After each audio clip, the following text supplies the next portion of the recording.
Eh ben, bonjour, on a eu un peu de retard, désolé, problème de technique. Donc, merci de nous rejoindre à ce webinaire. Donc, si vous voulez poser des questions ou les écrire, c'est à la droite de l'écran. Et moi, je vais démarrer une petite présentation de 20-25 minutes, et puis après, on discutera autour des questions.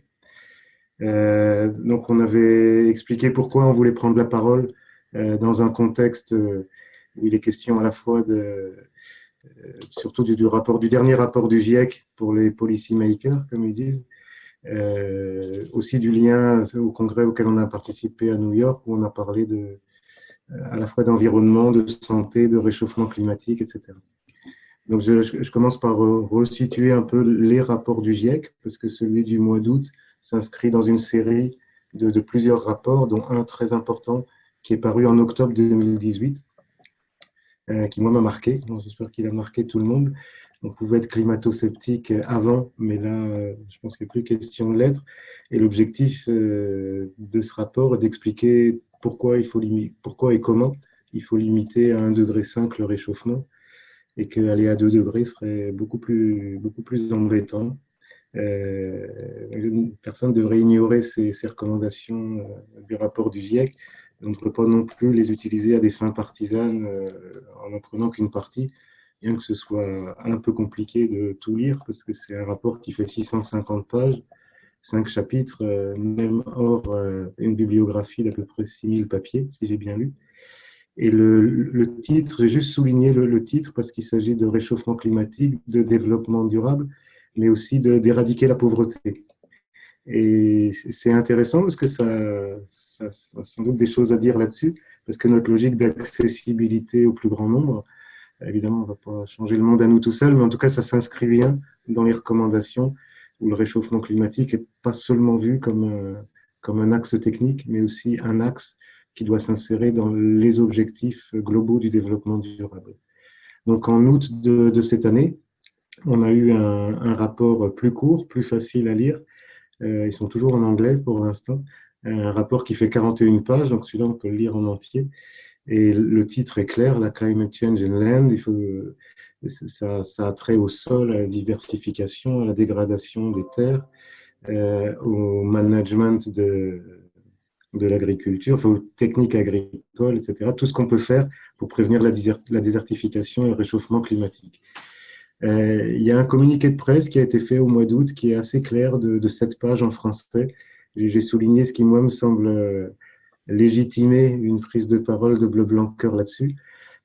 C'est qu'effectivement, les terres doivent rester productives, qu'il s'agit de sécurité alimentaire, donc de fournir des aliments pour une population qui reste en croissance.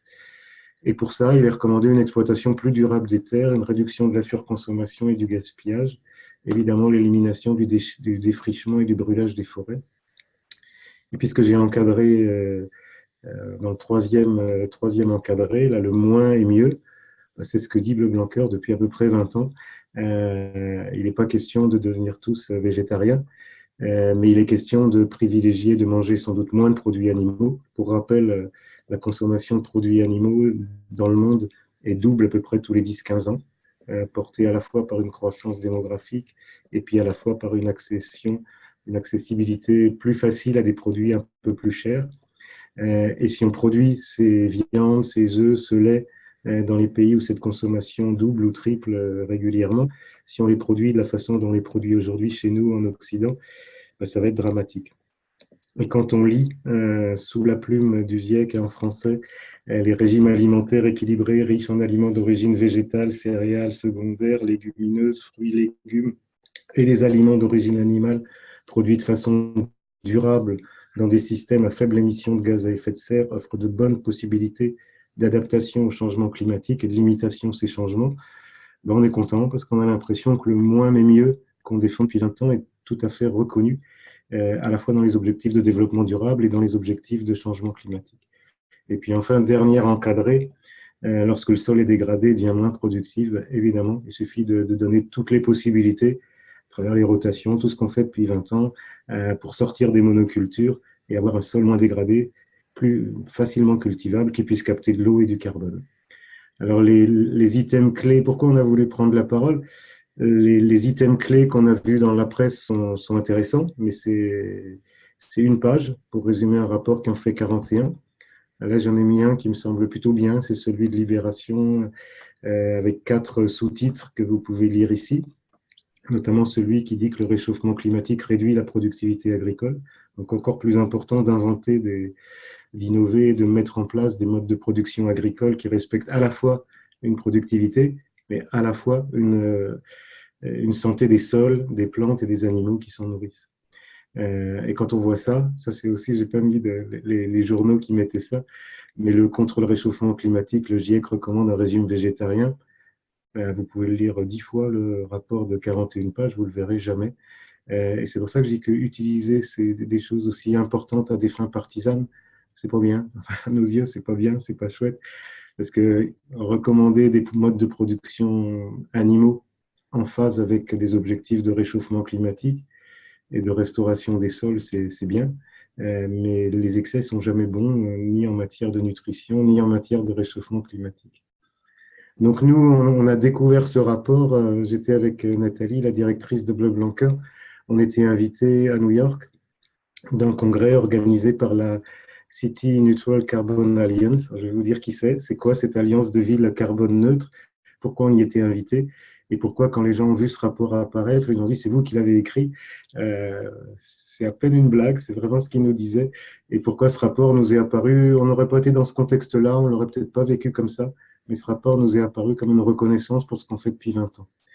Alors, dans ce rapport, on trouve des choses dans les 41 pages que je vous invite à lire, mais qui sont complètement en phase avec ce qu'on dit depuis longtemps. Depuis 1961, la quantité d'huile végétale et de viande a plus que doublé euh, per capita, par personne.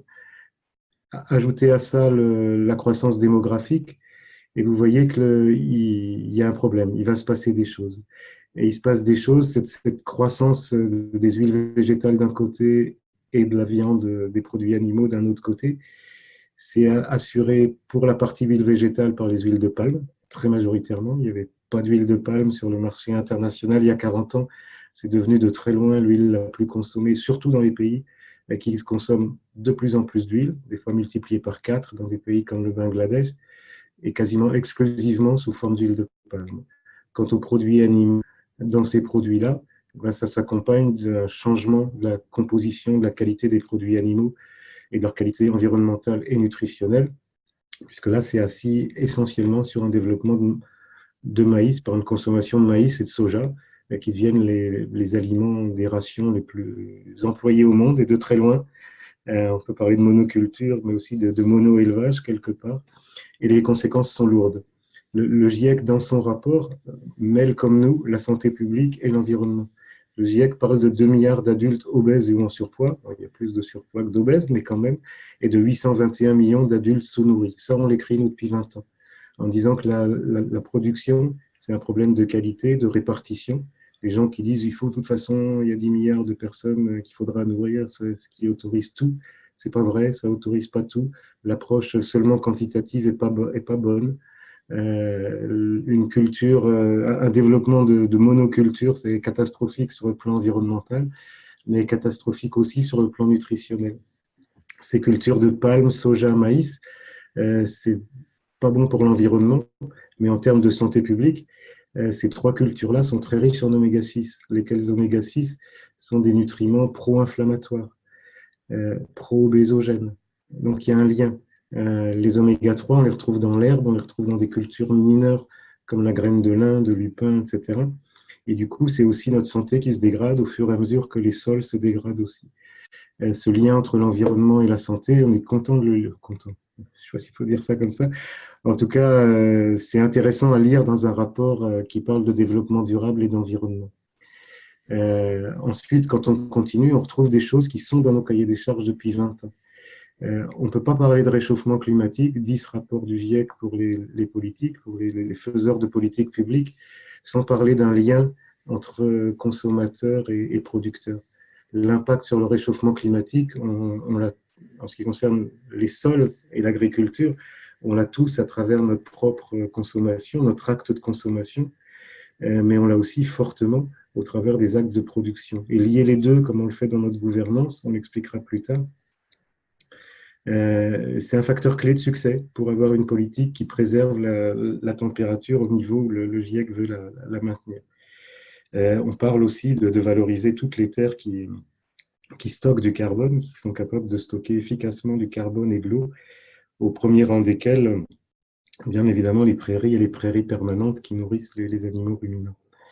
Ensuite, ce schéma-là mérite d'être expliqué.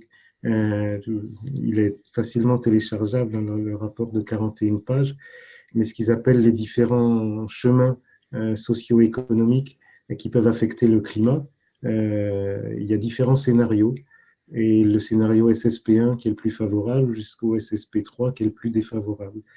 Et ils mettent en évidence que les fractures sociales en matière d'alimentation seraient dramatiques. Nous, ça fait 20 ans qu'on dit on ne veut pas s'inscrire dans une logique de signe de qualité supérieure qui fait apparaître logiquement une logique de signe de qualité inférieure. Par exemple, il y a des gens qui vont manger très bien et puis d'autres qui vont manger moins bien. On défend une accessibilité à tout le monde, y compris à ceux qui sont les plus sensibles à la fracture sociale de l'alimentation. Et on défend, et des fois on se sent seul, mais on défend une vraie montée en gamme. C'est un terme qui est employé politiquement, mais sans contrepartie aujourd'hui opérationnelle, on va dire. Il faut travailler ensemble dans la gouvernance qu'on a créée. Il faut travailler ensemble à ce que tout le monde puisse profiter, sans fracture sociale, d'une amélioration d'une production agricole à la fois sur les plans environnementaux et nutritionnels. Donc, on a découvert ça au mois d'août 2019, l'Alliance des cités neutres sur le plan du carbone. C'est une alliance je crois qu'ils sont une trentaine ou une cinquantaine de cités, très majoritairement d'Amérique du Nord et de Scandinavie. Leur objectif, c'est d'être en 2050 carbone neutre. Et 2019, ils nous ont invités à un congrès dont le titre était Recarbonize Earth, remettre du carbone dans la Terre. Il y avait 3 groupes de participants, les villes, qui étaient représentées par Vancouver au Canada, San Francisco, San Luis Obispo, Los Angeles, Boulder, Colorado, etc. Il y avait des experts qui venaient expliquer leur vision des choses pour remettre du carbone dans le sol et lutter contre le réchauffement climatique. Et puis il y avait les financeurs qui étaient là. Et en fonction de ce que diront les cités, les financeurs, c'est des financeurs publics, comme le département américain de l'agriculture, et beaucoup de fonds privés ont été hébergés par la fondation Rockefeller. Et puis il y avait nous. Nous, on était invités. Et on était invités dans un congrès, déjà pour donner le ton. Il y a une phrase qui revenait tout le temps. Une nation qui détruit ses sols se détruit elle-même. C'est un président américain qui a dit ça. Ce n'est pas le président actuel, malheureusement. Mais c'est quand même un président américain qui est Franklin Roosevelt. Il disait aussi les forêts, c'est les poumons de notre terre, etc. etc. Ils sont sensibles. On était aux États-Unis et ils sont très sensibles à cette histoire de santé des sols parce qu'ils ont vécu ce qu'on appelait le Dust Bowl, je crois, à une époque, là, vous savez, les films de Steinbeck, là, les chansons de Woody Guthrie, c'était l'époque où tous les fermiers du Midwest avaient leurs terres détruites parce qu'ils avaient labouré des prairies et puis la terre partait. Et en partant, ben, elle emmenait les fermes et les gens les s'entassaient. Là, vous avez tous vu ça. Et ils sont très sensibles à ça, beaucoup plus que nous, finalement, à la santé des sols. C'est quelque chose d'important. Et je vous ai mis l'extrait d'un mail que nous a envoyé un gars du ministère américain de l'agriculture. J'aime le style, j'aime le chiffre que j'ai encadré, là, 570 milliards de dollars qui vont être mis par les États-Unis et la Banque mondiale annuellement pour redresser les sols. C'est-à-dire que les recommandations du GIEC pour dire il faut sauver les sols, parce que plus le climat se dégrade, plus les sols se dégradent, plus ils se dégradent, moins ils stockent d'eau, moins ils stockent de carbone, et plus ça dégrade le climat. 570 milliards de dollars, je pense que si on les affecte à des choses positives comme ça va se faire, c'est les paysans qui sauveront le monde. Ce ne sera plus les accusés, ce sera eux qui ont une partie des solutions avec des sols sains. Et j'imagine, j'adore sa phrase à la fin, Now let's do it. C'est très enthousiaste. C'est 3 jours où on ne sait pas regarder le nombril, on dit voilà, c'est la catastrophe, laissons tout tomber, de toute façon c'est foutu. C'est 3 jours où on a vraiment évoqué des solutions et voir comment on pouvait les mettre en œuvre. Et puis je vous ai mis un bouquin d'une des participantes pour son sous-titre que vous ne pouvez pas lire. Ça s'appelle The Ecology of Care, l'écologie des soins. Et le sous-titre, c'est Médecine, agriculture, argent et le pouvoir tranquille des communautés, terme qui revenait souvent, des communautés humaines et microbiennes. Tout y est, c'est un vrai programme. Donc on était dans ce contexte-là, dans un contexte très positif, un contexte d'action. Alors pourquoi ils nous avaient invités? Parce qu'ils avaient identifié au travers des chercheurs américains qui travaillent et qui voient ce qui se passe, qu'on pouvait être une sortie vers le marché de l'agroécologie. Le Blanqueur, ça a toujours été ça. C'est-à-dire que le bénéfice santé qu'on revendique, qu'on a démontré dans 5 études cliniques, ce bénéfice santé, il permet à un consommateur de payer un peu plus pour un bénéfice individuel qui est sa santé. Il aura plus de mal à payer pour un bénéfice environnemental. Et chaque fois qu'il y a quelques centimes de plus mis pour un bénéfice santé, je dis bien quelques centimes parce que cette logique d'accessibilité reste dominante, chaque fois, eh ben, on pourra mettre en œuvre en amont, dans les fermes, des améliorations agroécologiques au service de tout ça. Donc, ce cycle vertueux, on l'a mis en place. Ce n'est pas une vue de l'esprit, ce n'est pas virtuel, on l'a mis en place. Et donc, ça a été repéré. Ce qui a été repéré aussi, c'est, je vous ai mis là quelques données sur ce que représentent les marchés différenciés en France. En vert, c'est les produits biologiques. En rouge, c'est les produits label rouge. En bleu, c'est les produits bleu blanc cœur. Et vous voyez qu'on représente une part très significative des produits différenciés, que ce soit dans les œufs, que ce soit dans le porc, un peu moins dans le poulet et dans le lait, dans le bovin aussi. Et vous voyez aussi qu'on n'est pas du tout concurrent des signes de qualité, puisqu'il y a beaucoup de produits qui sont à la fois label rouge et bleu blanc cœur. En porc, 10% des porcs français sont produits sous cahier des charges bleu blanc cœur, ce qui est simplement énorme. Au niveau des œufs, c'est 5%. Et vous voyez qu'il y a des œufs label rouge bleu blanc cœur, bio bleu blanc cœur, plein air bleu blanc cœur, etc.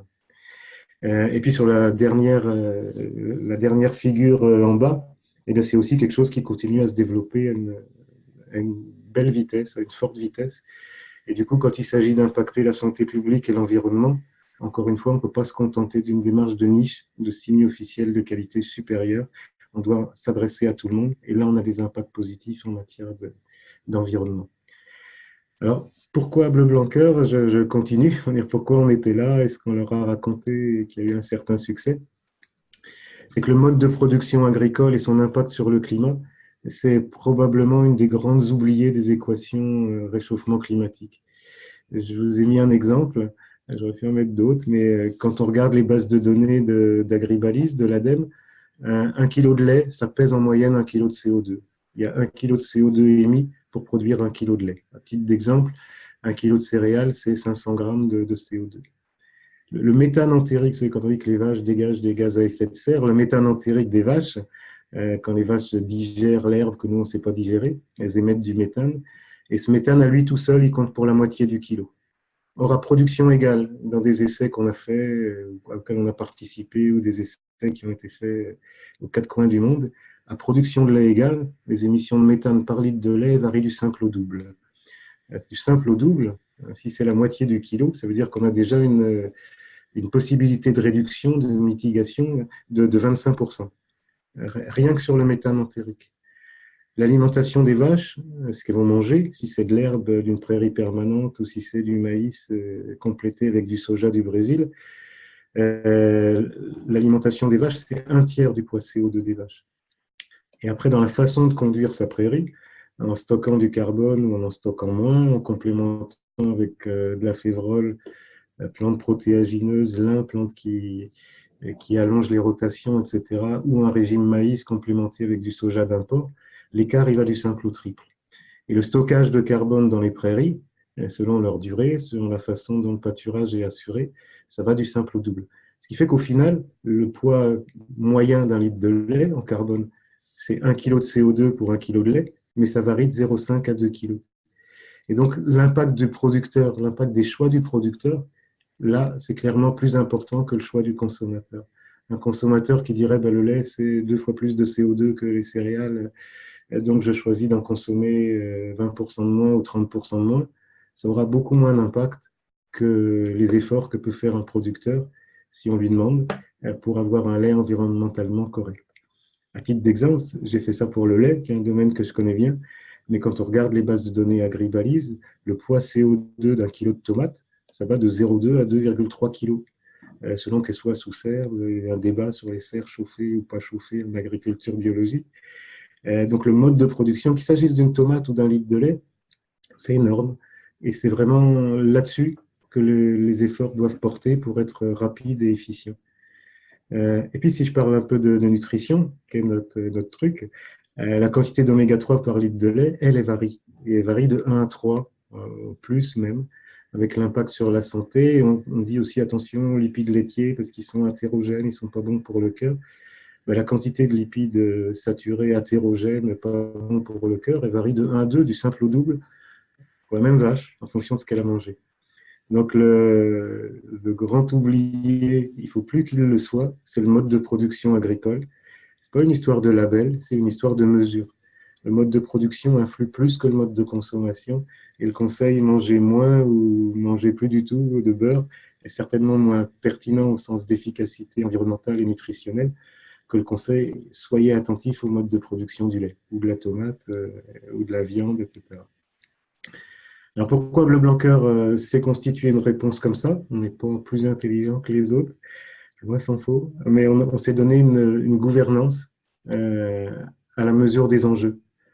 Aujourd'hui, le Bleu Blanqueur, c'est une association loi 1901, et on a pensé, il y a 20 ans, pour vous reconnaître ça, que les enjeux étaient tels qu'il fallait des gouvernances qui associent, comme le dit le GIEC, hein, qui associent à la fois les producteurs et les consommateurs. Il faut qu'ils dialoguent.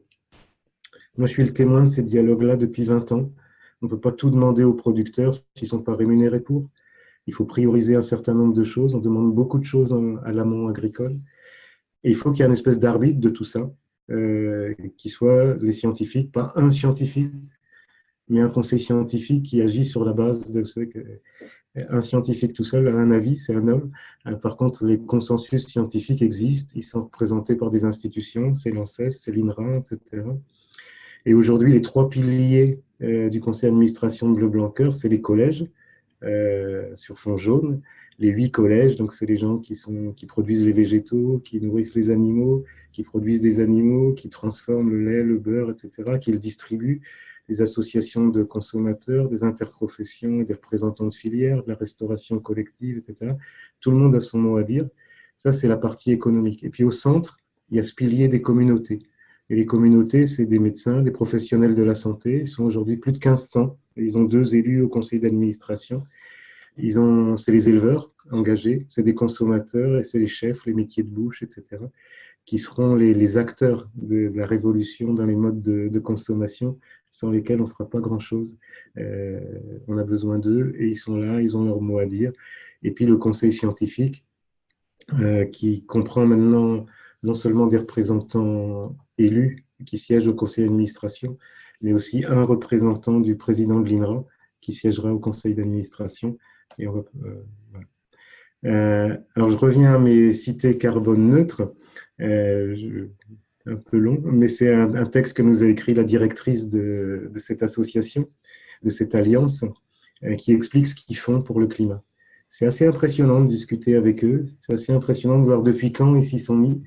Il y a un gars de la cité de Vancouver qui disait que dès 92, ils ont commencé à imaginer via l'urbanisme un centre, pas un centre-ville, mais de construire une cité avec plusieurs centres-villes pour limiter les circulations de voitures et les émissions de gaz à effet de serre. C'est intéressant parce que c'est du long terme. Et ils disent aussi, nous, on n'a pas de poids. Enfin, c'est pas ce que fait la ville. C'est pas les arbres qu'elle plante ou des incitations du style prenez moins votre voiture. On a des actes forts d'urbanisme, d'aménagement du territoire. C'est mettre des pistes cyclables, par exemple, pour que les gens prennent le vélo. C'est beaucoup d'incitations, etc. Et ils ont 5 domaines majeurs, donc tout ce qui touche à l'urbanisme, à l'énergie, au transport, oui, au gaspillage, et puis au food, à l'alimentation. Pas seulement, et avec un lien ville-campagne qui a reimaginé, parce que l'essentiel des émissions de carbone est fait dans les campagnes pour nourrir les villes en matière de food. Et donc, il nous avait invités pour parler de ça. Et ce que j'ai mis en rouge en bas, c'est ce qu'ils ont retenu de Bleu Blanc Cœur. Une nouvelle connexion entre le climat, la production d'aliments et la santé est très intéressant sur un plan scientifique, mais aussi très intéressant et très compréhensible pour le public. Je pense que Bleu Blanc Cœur représente une opportunité de communication pour faire la connexion entre l'alimentation et le climat d'une façon qui peut être évidente pour les citoyens et qui peut être plus climate friendly, plus amicale pour le climat d'une part et plus favorable à la santé d'autre part. Donc on est au cœur de ces nouveaux enjeux. C'est pas nouveau, hein. C'est pas nouveau. En préparant ça, j'ai mis des diapos qui datent d'il y a 2 ans. Il y a 2 ans, on avait été invité par un congrès FAO. Donc le FAO, c'est l'agriculture, OMS, l'Organisation mondiale de la santé, l'UNICEF, qui se tenait à Budapest pour présenter Bleu Blanc Cœur au cœur de nouveaux enjeux. Parce que l'alimentation durable, donc, encore une fois, le GIEC, c'est de la durabilité et du climat. La durabilité de l'alimentation, il y a une définition officielle, en tout cas qu'ils ont prise, c'est une alimentation nutritionnellement adéquate qui couvre les besoins des populations, environnementalement meilleure, parce que tout le monde a conscience de ce poids de l'alimentation dans les bilans carbone, et culturellement acceptable. Il ne s'agit pas de passer tout le monde au régime des Esquimaux, ce qu'on dit depuis toujours, dire il faut faire ci, passer tous à l'huile d'olive ou au poisson. Ça peut avoir des conséquences environnementales pas très bonnes, même si c'est nutritionnellement correct. Et c'est surtout culturellement pas acceptable par des populations qui sont, sur mes exemples, ni esquimaux, ni méditerranéennes, ni crétoises. Donc c'était en décembre 2017. On avait été invité à présenter Bleu Blanc Cœur comme une expérience large, même si elle était moins développée qu'aujourd'hui, mais déjà repérée, d'alimentation durable au travers d'une food chain. Et il y a un schéma que je vous ai remis, c'est celui qui lie la nutrition et l'environnement. Quand on parle d'oméga 3 ou d'oméga 6, ça c'est un tableau purement nutritionnel. Voilà, les oméga 3, ils sont anti-inflammatoires, les oméga 6 sont pro-inflammatoires. Donc le rapport entre les deux, c'est un défi de le maîtriser pour les maladies cardiovasculaires, le fonctionnement du cerveau, la croissance tumorale dans le cas des cancers, l'inflammation, la lipogénèse, etc. Et ça, c'est une diapo, à ce stade-là, c'est une diapo de Philippe Legrand, qui est le président de la commission lipides de l'ANSES. C'est une diapo absolument consensuelle. Ça, c'est de la nutrition. À partir du moment où on regarde d'où viennent les oméga 3 et d'où viennent les oméga 6, ça devient autre chose. Les oméga 3, ils sont dans l'herbe, ils sont dans le lin, ils sont dans la luzerne, ils sont dans le trèfle, dans une moindre mesure dans le lupin et le colza. Les oméga 6, ils viennent du maïs et du soja. Et là, l'environnement et la nutrition se rejoignent pour des objectifs communs, des objectifs qui ont été les nôtres dans nos cahiers des charges depuis 20 ans. Donc on leur disait que tout est possible, que Bleu Blanc Cœur n'est plus une démarche française, qu'on existe dans pas mal de pays, maintenant européens, non européens, je crois qu'on est sur tous les continents. Et cette démarche d'accessibilité, de lien entre l'environnement et la santé, elle est unique, pas dans une logique de marque, mais dans une logique de concept sur une base étayée. Alors qu'est-ce qu'on fait depuis 20 ans? Depuis 20 ans, on dit que dans l'alimentation des animaux, il faut des graines, il faut une variété de graines. On dit qu'on a des fois le PNNS des animaux, que des animaux nourris avec que du maïs et du soja, et puis des compléments. C'est comme des sols qui produisent que du maïs et du soja, et qui tiennent debout avec des pesticides et des produits chimiques. Il faut revenir à quelque chose de plus varié. Quand on dit manger varié et équilibré, c'est vrai pour nous, c'est vrai pour les animaux, c'est vrai pour les sols. Donc on demande aux éleveurs d'utiliser une grande variété, on contrôle dans notre comptabilité matière, soit de fourrage, soit de graines, ce qui permet aux cultivateurs, qui ne sont pas toujours des éleveurs, de produire pour la filière Bleu Blanc Cœur quasiment tout le lin oléagineux qui est produit en France et utilisé dans les filières Bleu Blanc Cœur. Quasiment toute la févrole qui est consommée en France est aussi utilisée pour nous. Quasiment tout le lupin. L'un dans l'autre, on a remis en place 50 un peu plus de 50 000 hectares de ces cultures nouvelles qui diversifient les assolements, qui les allongent, qui permettent de lutter contre les ennemis des cultures, etc., de sortir des monocultures. Sur la partie ruminant, évidemment, Bleu Blanc Cœur, comme je disais, les oméga 3, ils sont dans l'herbe. La première source d'oméga 3 de nos cahiers des charges pour les ruminants, c'est les prairies, c'est la luzerne aussi. avec tous les avantages sur le plan environnemental des prairies et des luzernes et des protéagineux. Depuis le début, on a dit qu'on ne pouvait pas avoir des hommes sains si on a des animaux. Donc depuis le début, on a refusé l'usage du soja d'import, qui a été longtemps limité à 10% dans nos cahiers des charges, alors que la moyenne dans certaines productions, comme notamment en volaille, était plutôt proche de 20, 25, voire 30%. Donc on a limité dans un premier temps, parce qu'on n'avait pas assez de protéagineux de substitution. Et là, on a pris l'engagement l'an dernier d'aller à 0% de soja importé en 2022 ou plus tard. On a toujours interdit le palme. Donc, notre combat pour une meilleure nutrition et une meilleure santé animale a aussi toujours été un combat pour des sols sains. Importer du soja, même si c'est du soja bio ou sans OGM, qui viennent du Brésil ou qui viennent d'Inde, ça ne fait pas de sens parce que dans la rotation des cultures traditionnelles, ça c'est vraiment notre point de départ, il faut des protéagineux. Il faut des protéagineux locaux. On n'a rien ni contre les Indiens, ni contre les Brésiliens, ni contre les Américains, mais un partage du monde où on produit les céréales ici et où on fait venir les protéines d'ailleurs, ça n'a pas de sens sur le plan agronomique, ça ne peut pas faire des sols sains. Si ça ne fait pas des sols sains, ça ne fera pas des hommes sains. Donc ce refus de l'usage du palme et du soja d'import, il existe depuis toujours. Tout ça, ça rend possible des nouveaux modes de travail du sol, plus de prairies d'un côté, plus de diversité d'un autre côté. Et puis de façon plus spécifique, on a mis en évidence aussi une baisse des émissions de méthane entérique chez les ruminants quand cela consomme des oméga 3. Je voulais dire un mot, c'est pas d'aujourd'hui, hein, il n'y a aucun, ce qui est clair, et on peut le démontrer facilement, c'est qu'il n'y a aucun opportunisme dans notre prise de parole. Agralide, c'est un programme de recherche, je vous ai mis un lien, un site de l'INRA, qui explique que le séminaire final s'est tenu en 2016. C'était un programme de 3 ans, donc il a commencé en 2013, et on l'a préparé avant. Et c'est quoi Agralide? C'est vers de meilleures stratégies agricoles et alimentaires pour concilier durabilité et nutrition. Les gens qui disent c'est facile hein, pour faire à la fois de l'environnement et de la nutrition, il n'y a qu'à... c'est pas vrai. Je vous ai mis le lien à un article d'une équipe française qui dit qu'améliorer la durabilité des régimes, des choix alimentaires et améliorer l'impact sur l'environnement, c'est pas évident du tout.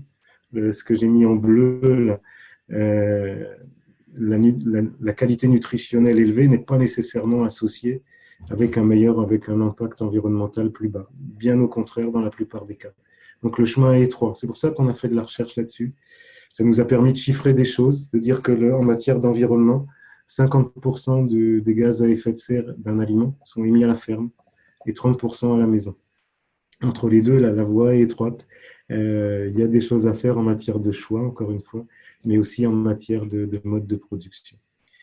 Donc, nutrition et environnement, impact producteur et ou impact consommateur, je l'ai dit, écrit dans les diapos précédentes, l'un ne doit pas éclipser l'autre. Si on ne fait pas appel à des meilleurs choix alimentaires côté consommateur, on n'y arrivera pas. Mais si on oublie de faire un lien au choix du producteur, on n'y arrivera pas non plus. En gros, sans nous, on n'y arrivera pas. Nous, tout seuls, on n'y arrivera pas non plus. Le moins mais mieux, c'est un moins à la maison et un mieux dans les champs. Essentiellement ça. Or, c'est très difficile de changer le comportement du consommateur. Même quand sa santé est en jeu, et même quand on dit il faut arrêter de fumer, il faut arrêter de boire, etc. C'est assez compliqué quand même. Et quand il s'agit d'environnement, quand on en parle aux gens qui sont dans notre association, les metteurs en marché, c'est compliqué aussi. Par contre, changer les actes de production, ça, on doit être capable de le faire. Le culturellement acceptable d'une alimentation durable est hyper important. Et les 5 études cliniques bleu-blanc-cœur qu'on a fait, on les a fait à consommation identique. Pas parce qu'on veut pérenniser les consommations actuelles, mais parce qu'on veut démontrer que si à des choix de consommation différents, on ajoute des choix de production différents, on a des impacts qu'on a mesurés sur à peu près toutes les maladies de civilisation. Et le projet Agralide, donc avec l'INRA et nous essentiellement, a mis en évidence, a permis de calculer des analyses de cycle de vie qui ont montré en gros qu'à consommation identique des modes de production, qu'à consommation identique, l'impact du consommateur, même quand il faisait des efforts, n'était pas supérieur à l'impact du producteur dans ses choix de production. et qu'il faut les deux pour arriver à faire quelque chose de bien, pour satisfaire aux enjeux du réchauffement climatique. À titre d'exemple, ça c'est une diapo qui illustre parfaitement le moins mais mieux. Vous avez les œufs, les produits laitiers, les poulets, les bœufs, donc les analyses nutritionnelles et environnementales qu'on a fait dans le cadre d'Agralide. Vous voyez que on peut manger moins d'œufs, on peut manger moins de produits laitiers, surtout si on leur donne une densité nutritionnelle plus importante. Aujourd'hui, on a des surconsommations de certains produits qui ont perdu de la densité nutritionnelle. Ce n'est pas vrai que pour les produits animaux, hein. Je parlais des tomates qui ont un poids carbone qui va de 1 à 10, mais la teneur en lycopène ou d'un autre micronutriment intéressant de la tomate, ça peut aussi aller de 1 à 10.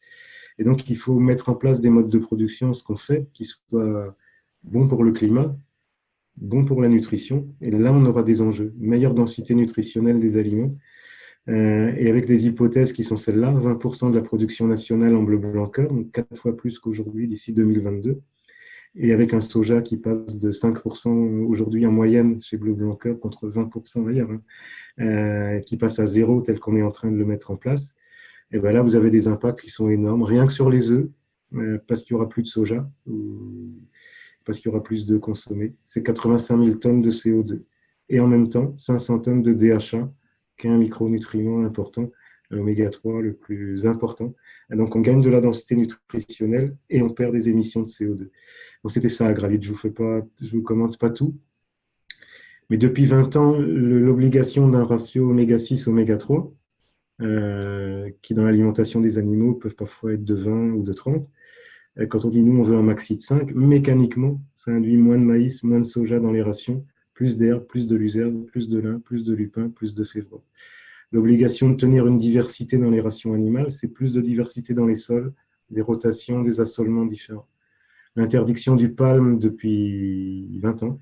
Il y a des pays, et en France, un peu moins, mais il y a des pays où on met beaucoup de palme dans l'alimentation des animaux. C'est une double peine, et nutritionnelle et environnementale, qu'on a refusée.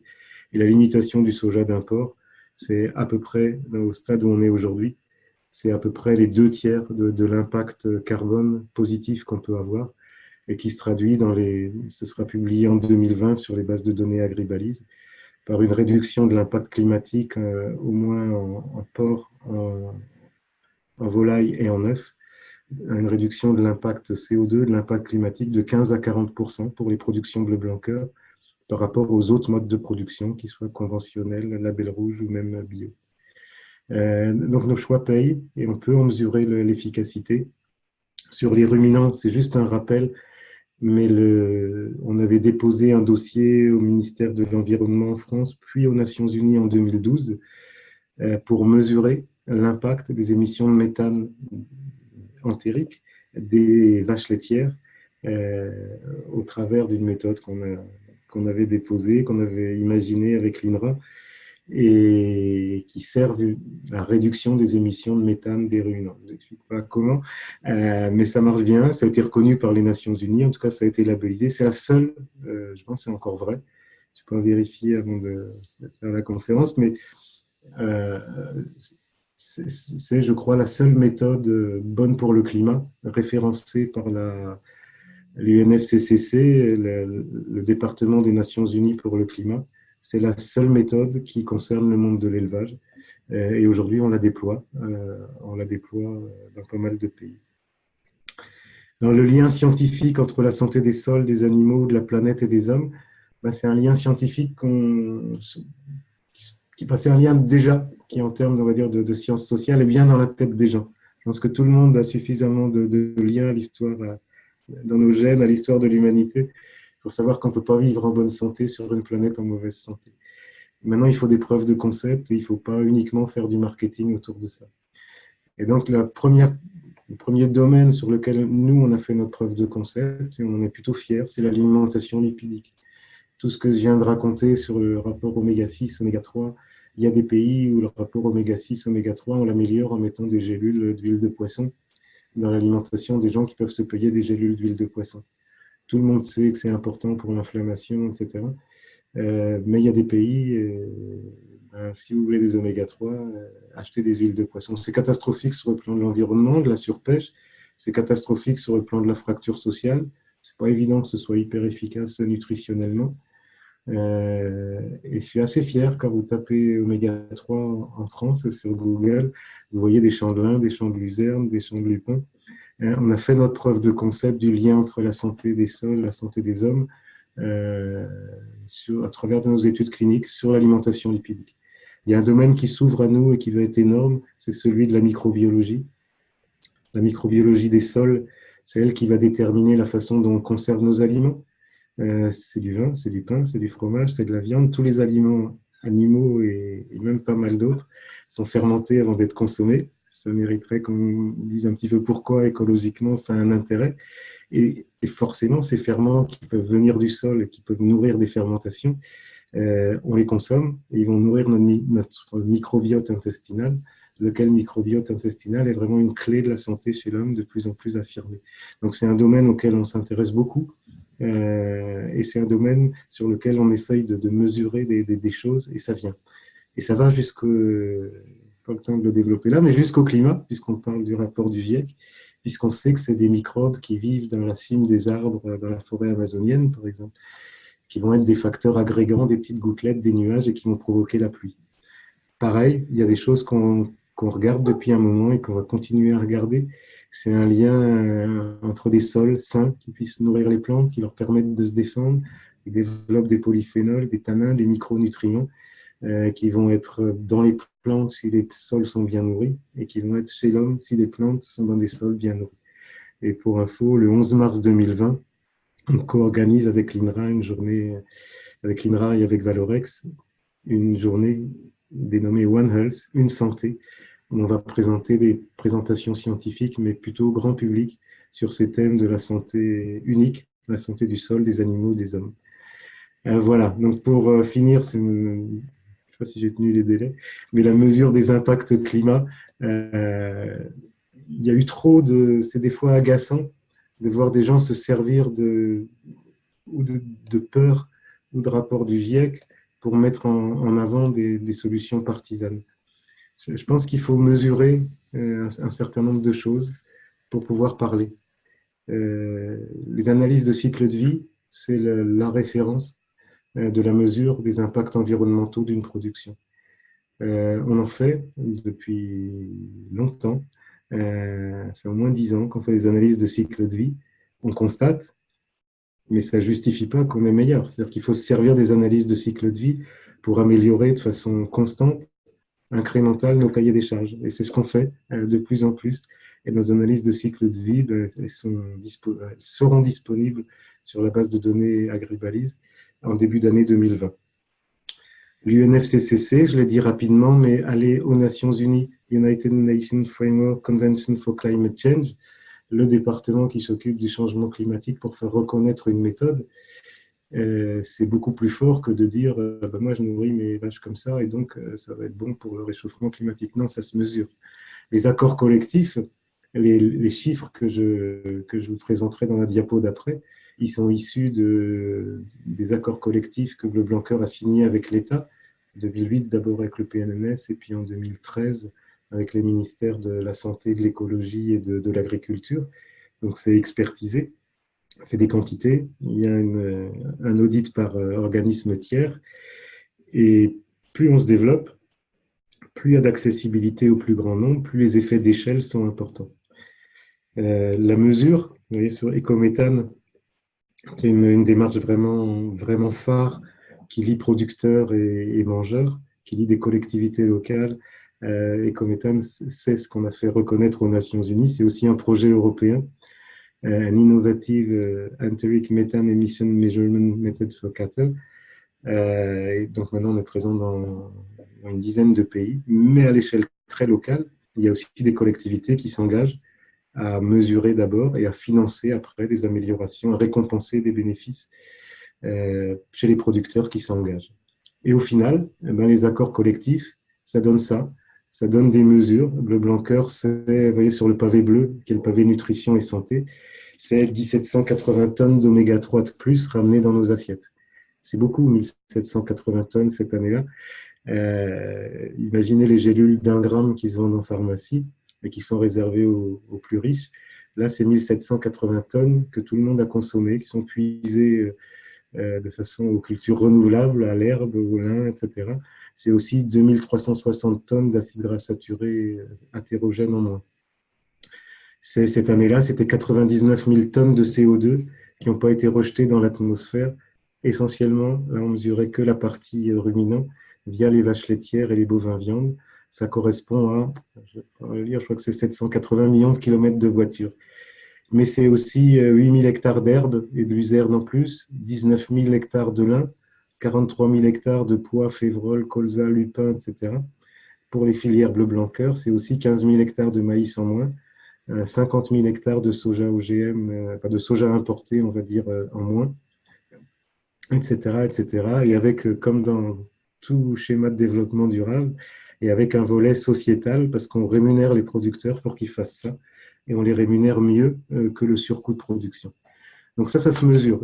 On n'insistera jamais assez sur l'importance de la mesure. On a beaucoup travaillé à développer des mesures qui ne permettent pas de dire je suis le meilleur, mais qui permettent de confronter des modes de production avec des critères sur des analyses de cycle de vie, des bilans carbone, etc.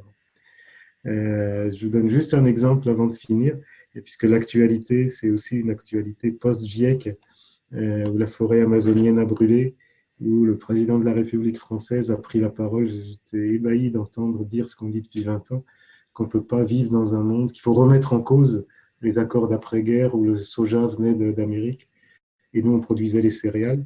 Nous, on dit que ce n'est pas sain sur le plan de l'agronomie et de la santé des sols et de l'homme. Lui dit que ce n'est pas le sain sur le plan des échanges commerciaux, sans doute aussi. Mais quand les deux se rejoignent, ben c'est génial. Alors, si on va aussi, et après, on a entendu plein de gens dire ouais, mais c'est pas possible, on ne sait pas se passer du soja.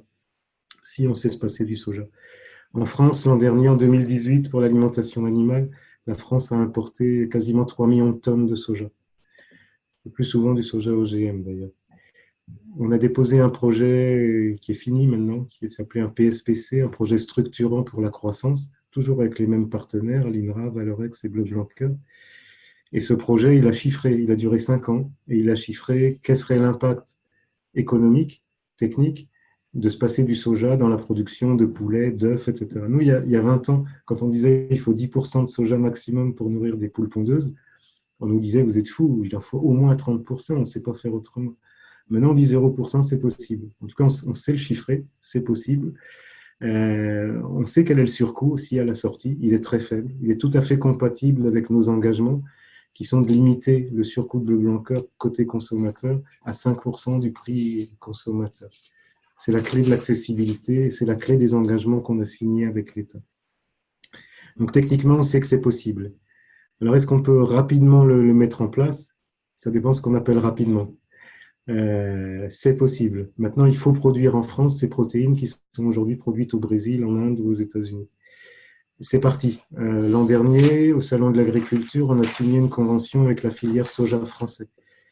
Il y a, je ne me rappelle plus le chiffre, mais il y a quelques dizaines de milliers d'hectares de soja français maintenant qui peuvent fournir des filières. Le soja, c'est une excellente plante, hein. C'est un protéagineux, et capte l'azote de l'air aussi, et fixe du carbone. Mais ce serait bien de le faire chez nous pour que nos sols soient sains plutôt que d'en faire des monocultures dans d'autres pays. Il y a des filières d'oléagineux, de colza, de tournesol, etc., qui sont plus disponibles qu'avant. Il y a des laiteries qui ont pris des positions vers le plus d'herbe dans l'alimentation des animaux qui permettent d'utiliser moins de soja. Il y a des graines bleu-blanc-cœur, ce qu'on appelle graines bleu-blanc-cœur, c'est le lin, le lupin, la févrole, le pois. Et si il fallait remplacer ces 3 millions de tonnes de soja par ces quatre volets de substitution, le soja français, les graines bleu blanc cœur, les fourrages et les tourteaux métropolitains, ça veut dire qu'il faudrait 300 000 hectares de graines bleu blanc cœur. Aujourd'hui, on en a 60 000. Ça figure dans le tableau que je vous ai montré tout à l'heure. Passer de 60 000 à 300 000, évidemment, il faut semer, il faut récolter, il faut du temps. Mais on pense qu'en 5 ans, ça peut se faire. C'est-à-dire qu'une autonomie protéique à échelle 5 ans, c'est pas du pipeau, ça existe. C'est pas la peine de repartir dans des études monstrueuses de prospective sur 20 ans pour mettre en œuvre les choses dans 20 ans. Le GIEC nous dit que ce sera trop tard. En France, il y a 15 millions d'hectares cultivés et il faudrait 300 000 hectares de ces graines bleues blanc. C'est pas beaucoup. Sur les 15 millions d'hectares cultivés, il y a 8 millions d'hectares rien qu'entre blé et maïs. Sur ce vieux modèle, on produit les céréales ici et on a encore 1 500 000 hectares d'orge et on achète du soja ailleurs. On ne veut pas avoir 3 millions d'hectares ou 1 million d'hectares de févrole, de pois ou de lin. On veut 300 000 hectares pour l'ensemble de ces graines-là. On veut de la diversité dans les sols.